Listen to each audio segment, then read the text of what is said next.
Hi friends, welcome to my channel. మనం చూస్తున్న ఈ వీడియో వచ్చేసి నంద్యాల జిల్లా అవుకు మండలంలోని ఉప్పలపాడు అనే గ్రామానికి 2 కిలోమీటర్ల దూరంలో ఉన్నటువంటి టెక్కేస్వామి దర్గా అన్నమాట.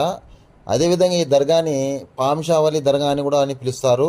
మనం చూసినట్లయితే ఎత్తైన కొండ ప్రాంతంలో ప్రకృతి అందాల మధ్యలో ఉన్నటువంటి ఈ దర్గా మిగతా దర్గాల కన్నా ప్రత్యేకం, విభిన్నమని మనం చెప్పుకోవచ్చు. ఎందుకంటే అన్ని దర్గాల్లో మజార్లు అయితే మనం చూస్తూ ఉంటాము, కానీ ఈ దర్గాలో మాత్రం మనం చూసినట్లయితే పుట్ట అయితే కనపడుతుంది. ఇక్కడికి వచ్చే వాళ్ళు చాలామందికి అపోహలు అయితే ఉంటాయి, ఇక్కడ అందరూ పుట్టను పూజిస్తున్నారా అని. కాదు, ఆ పుట్ట కింద అయితే మజార్ ఉందంట. అదేవిధంగా మనం చూసినట్లయితే ప్రతి గురు శుక్రవారాల్లో పెద్ద ఎత్తున భక్తులు అయితే ఇక్కడికి వస్తుంటారు. అదేవిధంగా దర్గా ప్రత్యేకత ఏమిటంటే ప్రతి అమావాస్య రోజున ప్రజలు ఇక్కడికి వచ్చి వంటకాలు చేసుకొని, అదేవిధంగా రాత్రి సమయంలో